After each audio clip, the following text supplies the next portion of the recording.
Operation सिंदूर के दौरान भी हमारी सेनाओं ने पाकिस्तान को कुछ ही घंटों में घुटने टेकने पर मजबूर कर दिया था। चुनाव में महाघमासान कैसे हो गई पाकिस्तान की एंट्री, पीएम मोदी ने आज क्या कहकर गदर मचा दिया। बीच बंगाल चुनाव, आज फिर सुप्रीम कोर्ट में ऐसा क्या हुआ कि ममता सरकार के धागे खुल गए। हेमंता वर्सेस पवन खेड़ा, हेमंता की पत्नी के 3 पासपोर्ट और दुबई में निवेश का सच क्या निकल आया। अरविंद केजरीवाल अचानक वकील क्यों बन गए, कोर्ट में आज क्या गजब हो गया। अब देश की पॉलिटिक्स का चल। ईरान युद्ध के बीच चुनावों पर बहुत लोगों की नजर नहीं जा रही, लेकिन आप देखिए कि यहां भी एक तरह की जंग ही छिड़ी हुई है। बंगाल और असम के चुनाव में तो ऐसा घमासान मचा है कि पाकिस्तान की भी एंट्री हो गई। आप देखिए कि बंगाल में सीएम ममता बनर्जी ने पाकिस्तान के बहाने पीएम मोदी को घेरने के लिए नया नैरेटिव सेट करने की कोशिश की। उधर असम में प्रधानमंत्री मोदी ने कांग्रेस पर पाकिस्तान का गाना उसी की धुन में गाने का आरोप लगाकर नया गदर मचा दिया। इस सब के बीच असम में चुनाव प्रचार का आखिरी राउंड आते आते कांग्रेस ने अपने हमलों का रुख सीएम हेमंता बिस्वा शर्मा की तरफ मोड़ दिया और जमकर गोले दागने शुरू किए। सीएम हेमंता और उनकी पत्नी पर कांग्रेस ने कई गंभीर आरोप लगाए। कांग्रेस के इन आरोपों को हेमंता बिस्वा शर्मा ने पाकिस्तानी प्रोपेगेंडा बता दिया। आज पाठशाला में बंगाल और असम के चुनाव में पाकिस्तान को लेकर मचे बवाल की एक एक डिटेल बताऊंगा। साथ ही सुप्रीम कोर्ट और संसद में ऐसा क्या हुआ कि ममता सरकार के धागे खुल गए। अरविंद केजरीवाल क्यों आज वकील बन गए, सब दिखाऊंगा, लेकिन एक छोटी सी झलक देखिए पहले।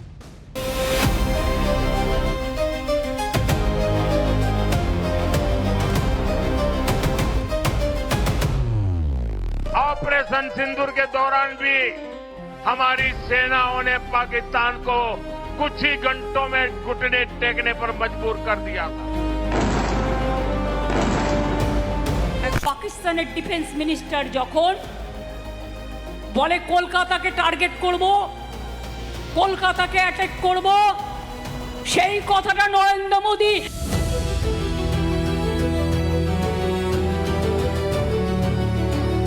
असम के मुख्यमंत्री हेमंता बिस्वा शर्मा की धर्मपत्नी रिनिकी भुइयां शर्मा के पास एक नहीं, 2 नहीं, 3 पासपोर्ट है।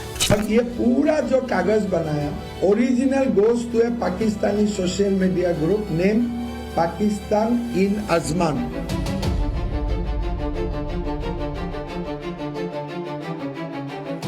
ईडी का केस होना चाहिए।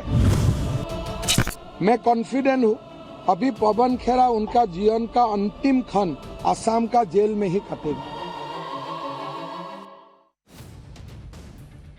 बंगाल और असम के चुनाव में पाकिस्तान की एंट्री पर आगे बात होगी। सबसे पहले बात सुप्रीम कोर्ट की उस सख्ती की जिसने साफ कर दिया कि इस बार बंगाल के चुनाव के दौरान गुंडागर्दी और बवाल को बर्दाश्त नहीं किया जाएगा। मालदा में आपको याद होगा 1 अप्रैल को लोगों की भीड़ ने एसआईआर ड्यूटी में लगे न्यायिक अधिकारियों का घेराव किया था और उन्हें कई घंटे तक बंधक बना लिया।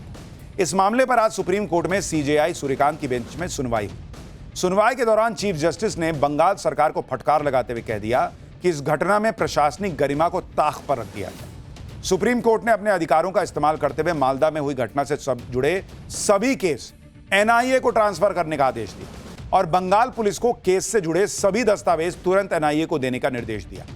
सुप्रीम कोर्ट ने मालदा की घटना को प्री प्लान्ड और मोटिवेटेड बताया और आदेश दिया कि इस केस में बंगाल पुलिस ने जिन 26 लोगों को गिरफ्तार किया है उन सभी से एनआईए को पूछताछ करनी दी जाए, भले ही वो न्यायिक हिरासत में क्यों ना भेजे गए।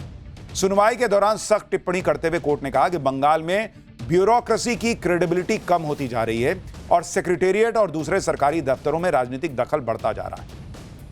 कोर्ट ने घटना वाले दिन कलकत्ता हाईकोर्ट के चीफ जस्टिस का फोन कॉल नहीं उठाने के लिए बंगाल के चीफ सेक्रेटरी को फटकार लगाई। कोर्ट ने फोन नहीं उठाने के लिए चीफ सेक्रेटरी से कलकत्ता हाईकोर्ट के चीफ जस्टिस से माफी मांगने के लिए कहा और कहा कि यह जिला प्रशासन की नाकामी दिखाता है। यानी सुप्रीम कोर्ट में आज फिर ममता सरकार की धज्जियां उड़ गई। सुप्रीम कोर्ट कह रहा है बॉस कि हर तरफ अंदर तक पॉलिटिक्स घुस गई है ब्यूरोक्रेसी में। यह बंगाल का हाल है बॉस। इस बीच ममता बनर्जी को एक और बहुत बड़ा झटका लगा है। आज राज्यसभा के सभापति ने टीएमसी के उस प्रस्ताव को खारिज कर दिया जिसमें मुख्य चुनाव आयुक्त ज्ञानेश कुमार के खिलाफ महाभियोग चलाने की मांग की गई थी।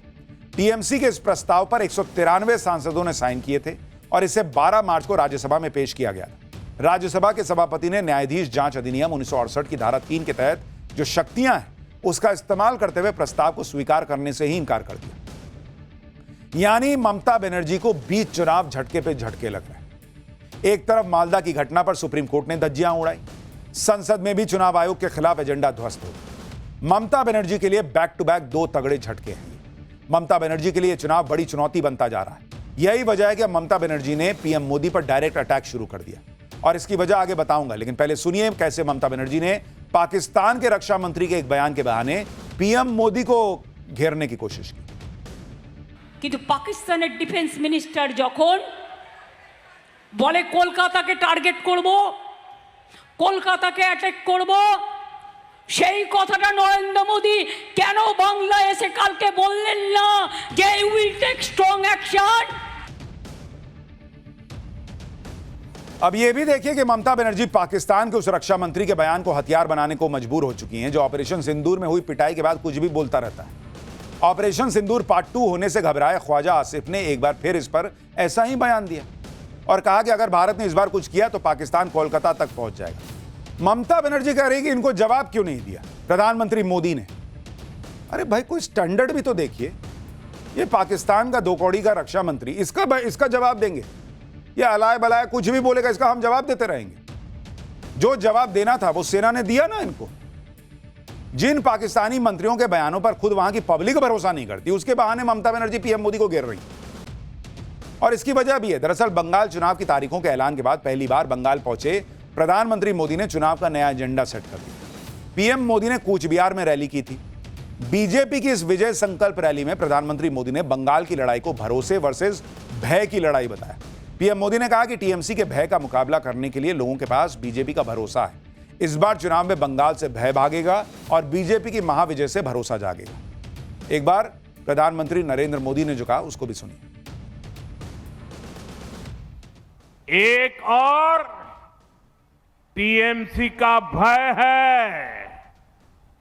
और इसका मुकाबला करने के लिए आपके पास भाजपा का भरोसा है। मतदान वाले दिन टीएमसी के गुंडे आपको जितना भी डराए, आपको कानून पर भरोसा रखना है। इस चुनाव में बंगाल से भय भागेगा। भाजपा की महाविजय से भरोसा जागेगा। पीएम मोदी ने बंगाल की लड़ाई को भय और भरोसे की लड़ाई क्यों बताया, इसके लिए ममता बनर्जी का एक चुनावी रैली में दिया हुआ बयान सुनिए, जिसमें वो बंगाल की जनता को एक तरह से डर दिखा रही हैं कि अगर बीजेपी आ जाएगी तो क्या क्या हो जाएगा।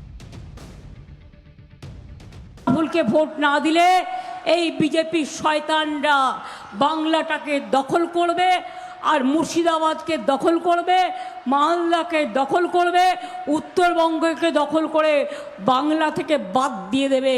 নানা রকম চক্রান্ত ষড়যন্ত্র চলছে। बंगाल में पाकिस्तान के रक्षा मंत्री ख्वाजा आसिफ की गीदड़ भभकी पर मचे बवाल के बीच आज पीएम मोदी असम भी पहुंचे। उन्होंने बताया कि कैसे भारत ने ऑपरेशन सिंदूर के दौरान कुछ ही घंटों में पाकिस्तान को घुटने टेकने पर मजबूर कर दिया था। इसके साथ ही पीएम मोदी ने आरोप लगाया कि ऑपरेशन सिंदूर के दौरान कांग्रेस वही गीत गा रही थी जिसकी धुन पाकिस्तान ने तैयार करके दी थी। ऑपरेशन सिंदूर के दौरान भी हमारी सेनाओं ने पाकिस्तान को कुछ ही घंटों में घुटने टेकने पर मजबूर कर दिया था, लेकिन कांग्रेस ने वही गीत गाया जो पाकिस्तान ने लिखा था, जिसकी धुन पाकिस्तान ने तैयार की थी और जो पाकिस्तान को पसंद है। कांग्रेस नेताओं का ये पाकिस्तान कनेक्शन हमेशा देश पर भारी पड़ता है। प्रधानमंत्री मोदी ने असम में पाकिस्तान को लेकर कांग्रेस को घेरा तो असम में एक अलग ही बवाल कांग्रेस और सीएम हेमंता के बीच चल रहा है। कांग्रेस नेता पवन खेड़ा ने सीएम हेमंता बिस्वा शर्मा और उनकी पत्नी पर गंभीर आरोप लगाए। इन आरोपों को सीएम हेमंता बिस्वा शर्मा ने पाकिस्तानी प्रोपेगेंडा बता दिया। पवन खेड़ा ने आरोप लगाया कि हेमंता बिस्वा शर्मा की पत्नी रिंकी भुइयां शर्मा के पास 3 देशों यूएई, एंटीगुआ, बारबुडा और मिस्र के पासपोर्ट। प्रेस कॉन्फ्रेंस के दौरान सीएम हेमंता की पत्नी के पास दुबई में 2 प्रॉपर्टी होने का भी आरोप लगाया गया। यही नहीं, यह भी आरोप लगाया गया कि अमेरिका के व्योमिंग में रिंकी भुइयां शर्मा के पास 52,000 करोड़ की सीक्रेट शेल कंपनी। आप भी सुनिए सीएम हेमंता बिस्वा शर्मा की पत्नी के पासपोर्ट पर पवन खेड़ा ने और क्या क्या कहा। कि असम के मुख्यमंत्री हेमंता बिस्वा शर्मा की धर्मपत्नी रिनिकी भुइयां शर्मा के पास एक नहीं, दो नहीं, 3 पासपोर्ट हैं। ये जो गोल्डन कार्ड है, ये यूएई का गोल्डन कार्ड है। हेमंता बिस्वा शर्मा ने कांग्रेस के सारे आरोपों को खारिज करते हुए इसे पाकिस्तानी प्रोपेगेंडा बता दिया। सीएम हेमंता ने कहा कि पवन खेड़ा और कांग्रेस के नेता जो आरोप लगा रहे हैं वो पाकिस्तान के एक सोशल मीडिया ग्रुप में चल रही गलत जानकारी पर आधारित है। हेमंता बिस्वा शर्मा ने दावा किया कि उनकी पत्नी के खिलाफ आरोप लगाने के लिए कांग्रेस ने जिन दस्तावेजों का इस्तेमाल किया वो दस्तावेज पाकिस्तानीज इन अजमान नाम के एक पाकिस्तानी सोशल मीडिया ग्रुप से लिए गए। यही नहीं, हेमंता ने आरोप लगाया कि एक पाकिस्तानी नागरिक के खोए हुए पासपोर्ट पर उनकी पत्नी की तस्वीर एडिट करके लगा दी गई। हेमंता बिस्वा शर्मा ने यह भी दावा किया कि पाकिस्तान असम विधानसभा चुनाव को प्रभावित करने की कोशिश कर रहा है और पिछले 10 दिनों में पाकिस्तान के कम से कम 11 टीवी डिबेट्स का रुख यह था कि कांग्रेस को चुनाव जीतना चाहिए। सुनिए एक बार हेमंता बिस्वा शर्मा। हमारे सबसे जो बड़ा एलिगेशन है, भाई आप पाकिस्तानी सोशल मीडिया ग्रुप से क्यों मदद लिए? पहले ही हमारा एलिगेशन है गौरव और पाकिस्तान आर इन टच, और ये पूरा जो कागज बनाया original goes to a Pakistani social media group name Pakistan in Ajman, ये ग्रुप का नाम है ना। हेमंता बिस्वा शर्मा के साथ ही उनकी पत्नी रिनिकी भुइयां शर्मा ने भी कांग्रेस पर पलटवार किया। उन्होंने खुद सामने आकर मोर्चा संभाला। पवन खेड़ा को जवाब देते हुए रिनिकी भुइयां शर्मा ने सोशल मीडिया पोस्ट में लिखा कि आपकी सिर्फ तपस्या में ही नहीं, एआई जनरेशन और फोटोशॉप में भी कमी रह गई। उन्हें उम्मीद थी कि एक राष्ट्रीय पार्टी के प्रवक्ता बुनियादी संविधान सावधानी बरतेंगे, न कि मनगढ़ंत पासपोर्ट और दस्तावेजों की घटिया ढंग से बनाई गई तस्वीरें फैलाएंगे। अब मैं कानून को अपना काम करने दूं। सूत्रों के मुताबिक भारत में इजिप्ट की एम्बेसी ने भी पवन खेड़ा की प्रेस कॉन्फ्रेंस में दिखाए गए इजिप्ट वाले पासपोर्ट को फर्जी बता दिया है। लेकिन आप सोचिए कि यह पूरा मामला बढ़ता जा रहा है और हेमंता बिस्वा शर्मा ने तो यह तक कह दिया है कि अब लगता है कि पवन खेड़ा का आखिरी वक्त जो है वो असम की जेल में कटेगा। तो ये पूरा मामला जो है वो एकदम अब हाई वोल्टेज हो चुका है। लेकिन अब बात उस बवाल की जो दिल्ली में निचली अदालत के उस फैसले पर मचा जिसमें कोर्ट ने अरविंद केजरीवाल समेत दिल्ली शराब घोटाले के सभी आरोपियों को बरी कर दिया। कोर्ट के इस फैसले को सीबीआई ने दिल्ली हाईकोर्ट में चुनौती दी। वहीं अरविंद केजरीवाल को दिल्ली हाईकोर्ट में इस मामले की सुनवाई कर रही बेंच को बदलने की मांग की, जिसके लिए आज अरविंद केजरीवाल खुद हाईकोर्ट पहुंचे और व्यक्तिगत तौर पर दलील पेश करने की अपील की। अरविंद केजरीवाल ने कहा कि वो अपने कानूनी अधिकार का इस्तेमाल करते हुए खुद अपना पक्ष रखना चाहते हैं और जब भी कोर्ट परमिशन देगी वो अपनी दलील पेश करेंगे। जिस पर सीबीआई की तरफ से पेश सॉलिसिटर जनरल तुषार मेहता ने कहा कि अगर अरविंद केजरीवाल खुद दलील रखना चाहते हैं तो उन्हें अपने वकीलों को हटा देना चाहिए और बिना कानूनी मदद के अपनी बात रखनी चाहिए।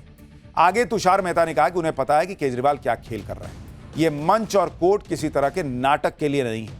दोनों पक्षों की सुनवाई के बाद केजरीवाल की मांग पर कोर्ट ने सीबीआई को कल तक जवाब दाखिल करने के लिए निर्देश दिया। मामले की अगली सुनवाई अब 13 अप्रैल को। तो देश की पॉलिटिक्स में भी गजब भूचाल आ रखा है।